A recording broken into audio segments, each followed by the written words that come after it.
Right, UFC 322 is tonight. It is the big fight night. So, we've covered the entire main card. We're now doing two fights on the prelims, that the ones I'm interested in, like really interested in. So let's get straight into it. So we've got the returning Bo Nickel guy on your left. He's returning after a loss against Renner de Ridder, RDR. Not a bad loss. He's back in action against the guy on my right, Robolfo Vieira. I can't pronounce his first name properly. But a good matchup here for Bo Nickel. Let's be honest, this is a matchup for Bo Nickel to bounce back. Okay, we shoved him in there with someone in the top 15. You go, let's slow this back and give him some guys just outside the top 15. Vieira, if you're a hardcore fan, you've seen him fight. I've only ever seen him fight and he loses. But to be fair to him, he's alright. He's decent enough for Bo Nickel to get some experience under and, you know, do the business. So, let's get straight into it. So, Bo Nickel, the guy on my left, 7-1. Majority of his fights are in the UFC. 2 on the Contender Series and I think four of his fights have been in the UFC now. He's had 2 KOs. For someone who's only 7-1, that's quite decent. 4 submissions, that's really good. And 5 first round finishes. So, you know, he's out of his 7 wins, he's finished 6 of them, 5 being in the first round. Bo Nickel's a solid guy. In my opinion, he's still a prospect. He's still got years and years left in this sport. We need to give him time. I think this loss to Renner de Ridder last time out, I think it's going to be good for Bo Nickel. Bo Nickel now knows that, right, this is the stuff I do wrong. I can bounce back and I can right these wrongs. And I think UFC have matchmade this perfect against Vieira because Vieira's good. He's not in the top 15, but if there was a top 20 in the UFC, he would be in the top 20. Let's say that. But his only good win was the one that went to the decision is Paul Craig. Paul Craig, we all know Paul Craig.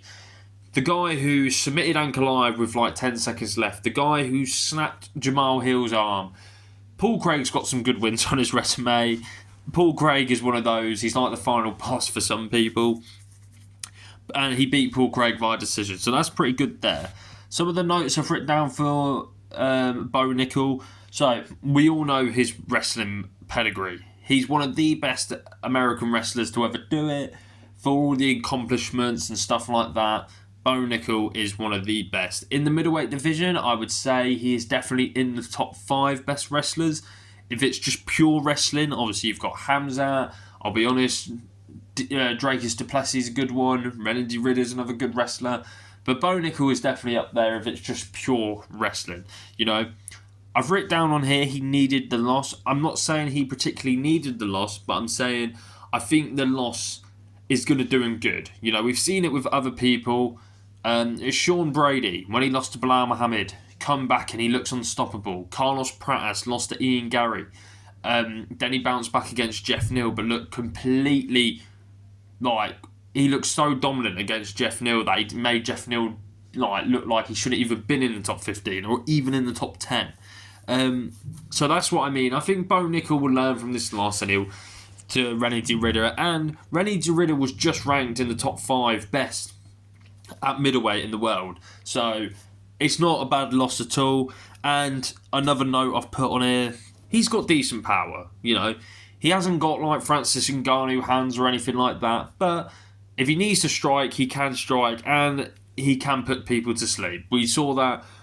I don't know what fight night it was or what pay-per-view it was, but where it was the start of the thing, he slipped a punch, landed a big overhand, and then 1-2, knocked a matey boy out. So, yeah, Bo Nickel, pretty good. I'm rooting for Bo Nickel. I think Bo Nickel will win, let's be honest. But we'll go on to Vieira on the right.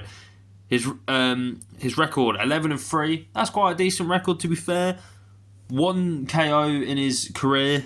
9 submissions, to be fair, that's really impressive. It kind of same in the way they've kind of got a similar record, you know. They've had, Bo Nickel's got 7 wins, he's finished 6. Vieira's had 11 wins and he's finished 10.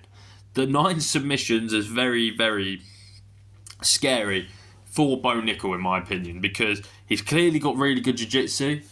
And that Bo Nickel's a wrestler, so Bo Nickel will want to go to the ground. But Vieira's really good on the ground, so it's kind of one of those. It's going to be an interesting matchup. It should be a fun matchup. But 9 of his wins have been... 6 of his wins, have been first round finishers. I was reading. I've got like the record, the KOs, the subs. I accidentally read the subs again.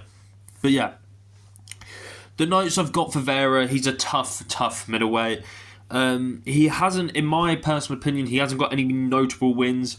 You know, like the Paul Craig one, I would say is a notable win because Craig has been ranked before, and some of the names he's beaten. While Vieira, he hasn't really had any standout wins. While the losses, he's had obviously 3 losses, and Petrauskas, who was, I only know him because he was on the Ultimate Fighter season. I wouldn't say it's not a good loss. It's someone he shouldn't be losing to. These 2 wins, I can't say they're bad losses, to be fair. They're quite like good losses if you're losing to these guys. Chris Curtis, who was ranked in the top 15 for a while. Chris Curtis, to be fair, is a very durable guy. He's great boxing. He's got decent power. And Anthony Hernandez. Fluffy Hernandez. So to be fair, he's lost to another guy who's ranked in the top 5 or 6 or whatever. So Vieira's only lost to some of the best guys in middleweight. He's got a solid record, but let's all be honest, this is a fight for Bo Nickel to bounce back, get a somewhat decent guy on his record, and bounce back from the loss against RDR, and hopefully we'll see Bo Nickel out early next year. If anything, I think he might be on this White House card. Fingers crossed, because Bo Nickel, All-American, get him on the White House card. Why not? And obviously, I'll do my predictions. I think you all know what I'm rooting for here. I think Bo Nickel will get the decision. I don't think he's going to finish Vieira. If he does, fair play to him, but I think it would have to be on the feet. I don't think he's going to do it on the ground, but at the same time, who knows? Bo Nickel, to be fair, very strong guy. But that is my predictions in this video. I'm going with Bo Nickel with a decision. Let me know what you guys think in the comments below, and enjoy the show tonight. It is tonight in the UK for UK fans. It starts at 1 o'clock in the morning. Then the main card's starting for 3, and it should finish around 6 to 7 in the morning. So enjoy, guys. In a bit.